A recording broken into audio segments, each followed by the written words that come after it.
my presence makes you uncomfortable.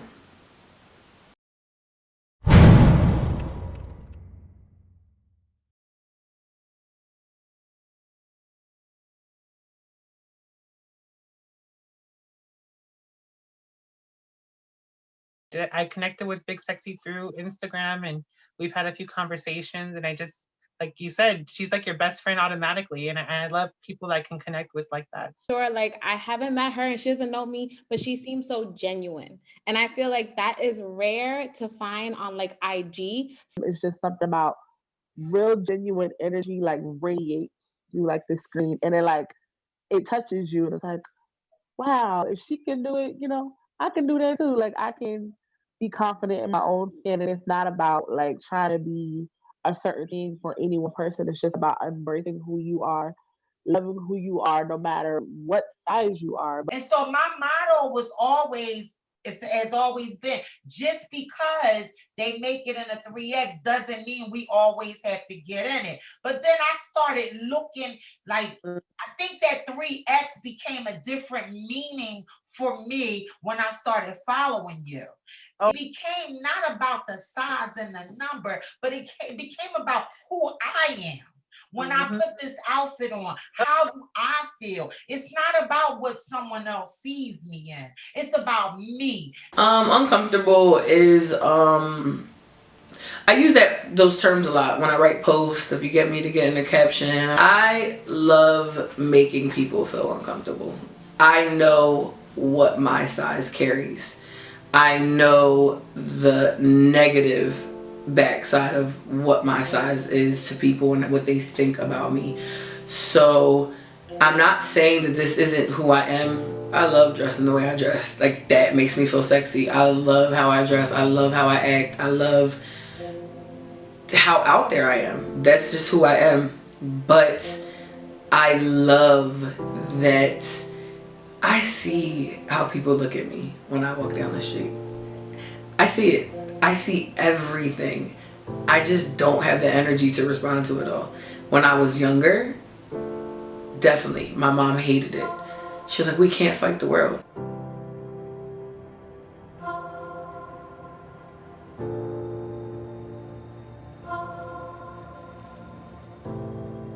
Instagram, it was not just me, it's other plus size women, it's other social media platforms.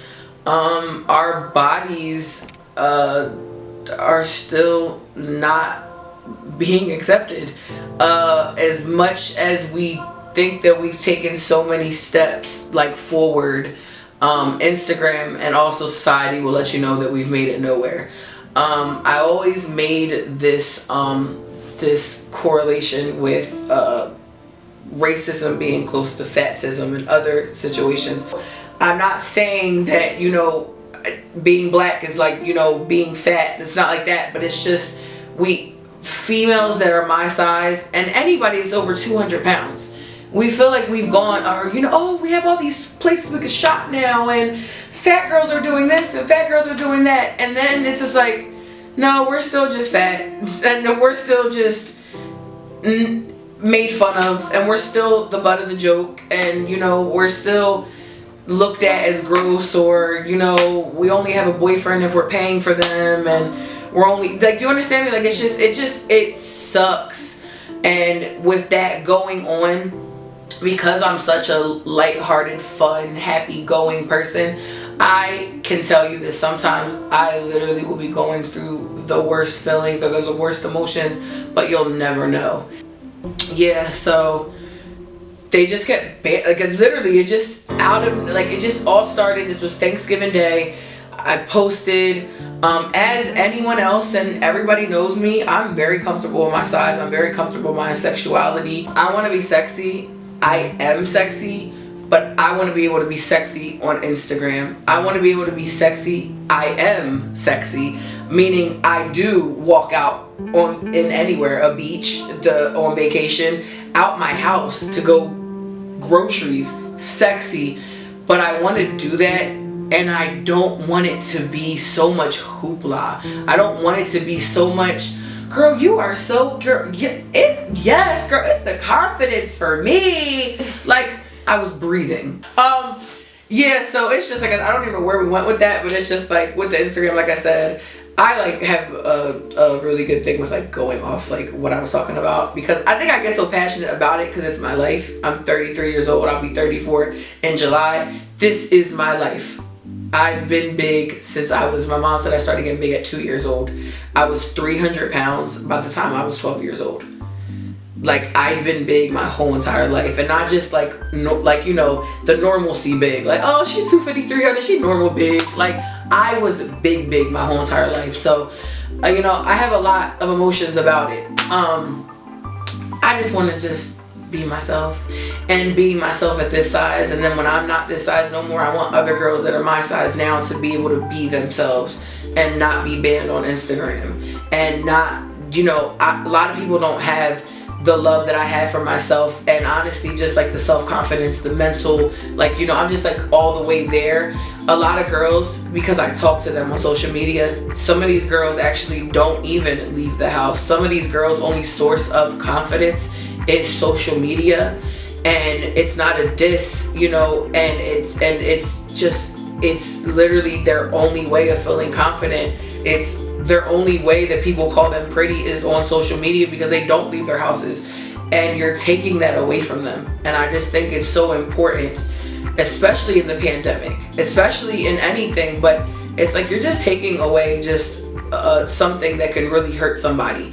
You know, me, I'm cool without, you know, some compliments on Instagram. It's good, I'm cool, but it's like, what's gonna happen after I'm done here? What's gonna happen? Like, what's my legacy after this if we don't fix it now?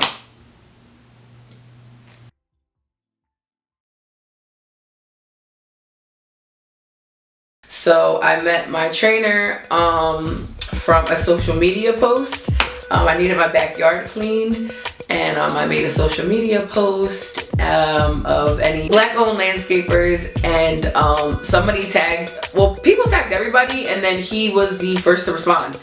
And I was like, okay, well, cool, you know, can you come out? So nice. And anyway, we ended up talking, and when he came, and he was just starting up, he was a trainer, he was a former overseas basketball player, he was a trainer, and I was like, okay, whatever, like, let's do it. And he came the next day, and we've been stuck with each other ever since. And he's an amazing trainer, and he actually, like, between him and the people at my gym, they literally keep me going. And now with my boyfriend, like, he keeps me going. So it's like, if I don't want to push myself, I have so many people that are pushing me. So it makes the journey, the rest of my journey, because I will not fall off again, and if I do, it's life. But for me, I don't see myself falling off, and I have so many people behind me that are going to keep me encouraged and keep me moving. So we're going to take this all the way home. My goals are honestly what feels right to me. My biggest was 550. I got down to 450. I have not weighed myself in this whole transition or in this time. But I'm a feeling type of person, so I could get to 350 and feel absolutely amazing. And then, you know, I do have plans on getting, you know, of course I would have to get my skin surgeries, you know, we can, you know, see a little skin hanging right there. So of course, I would have to get skin surgery. That's not even an option of can I, I'm not at that weight where you can be like, oh, I can just forget skin surgery. I would have to get my skin cut off. So, you know, my goal is to get down to a weight that the doctors would approve it, I guess.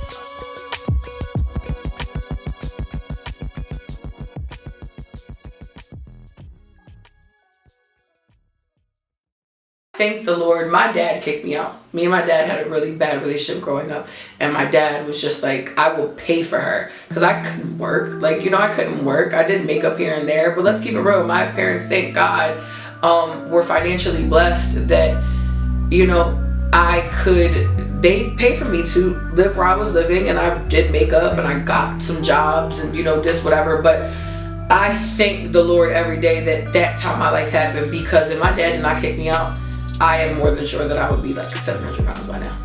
For sure.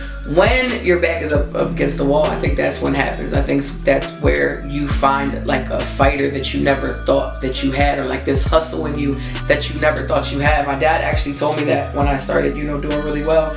He was like, I knew you had it in you. He was like, I knew you. He was like, I know you did. He was like, you just had to tap into it. I think that's why he was so hard on me. I'm so blessed. It's ridiculous. I dreamed for this. I actually have a little thing down there, and it says that I prayed for the things that I have now. Like, I prayed like so hard for this, and I get to do what I want. I get to be comfortable. I get to be comfortable in what society thinks is an uncomfortable position with my size. I get to be comfortable every day. I get to do what I love from the comfort of my home, the way that I want to work. I'm just so blessed. And with that, the photography came to play randomly in the studio. A girl came to my studio because she was getting her makeup done to go do a lingerie shoot, and the photographer canceled on her as she drove from Delaware to Philadelphia. Photographer had to cancel. It was a family emergency. Who knows what happened. And beautiful girl. She's my friend. I love her. Hey, Luke. So she's a beautiful girl. And I said, you know what? I said, you got the lingerie in your car? And she was like, yeah. And I'm like, come on. I had this couch.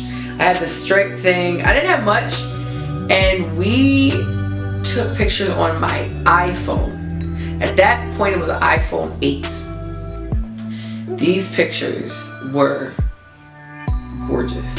Posted them on Instagram. And girls were like, can I do a shoot? And I thought of a price that was like, I don't know, like whatever. I think I started at $175. It was on my phone. The only thing I did was I upgraded to the Max Pro. That's the only thing I did, because I didn't know anything about cameras. I still don't know anything about cameras. Like, I wasn't supposed to be a photographer.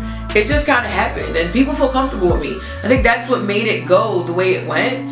And I do want to tap into it even more. That's why I took it out the studio. I only have a collab studio now that I work with, because I do want to elevate and I do want to be better. Like, I want to be the best at anything that I'm going to put my money or my mind to, and like my time in. I want to be the best. And they were fun for the time that I had and how I started. I mean, you guys will hear now. That's how I started. That's why I started doing photography. It wasn't somebody said, I want to do photography. I want to take pictures of girls half naked being sexy.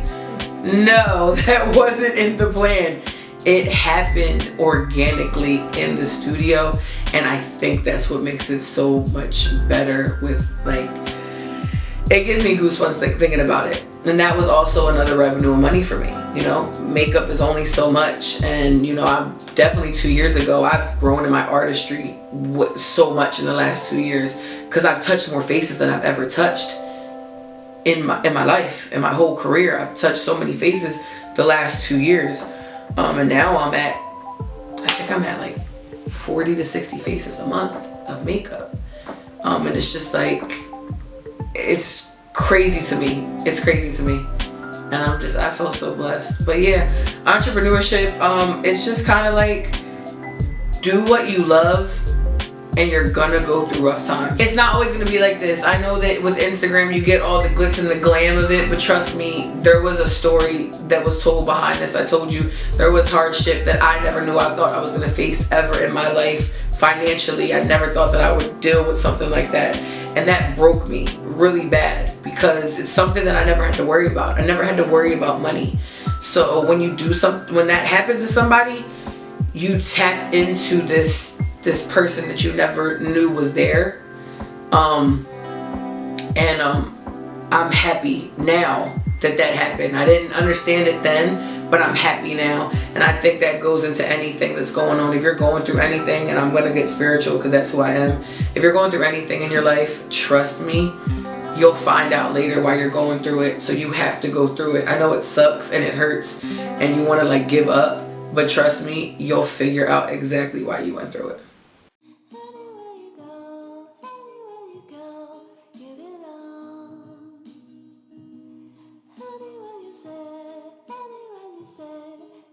Yay, that's good.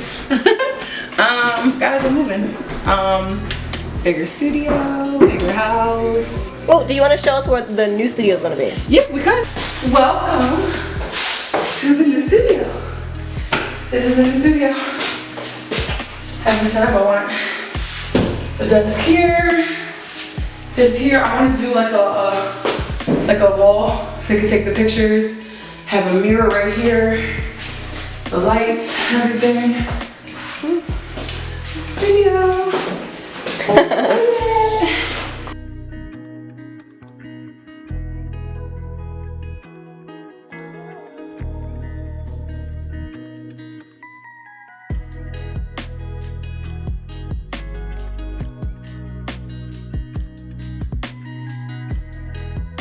But Nina's very confident. Nina's very comfortable with herself. And that's what I admire about her, you know?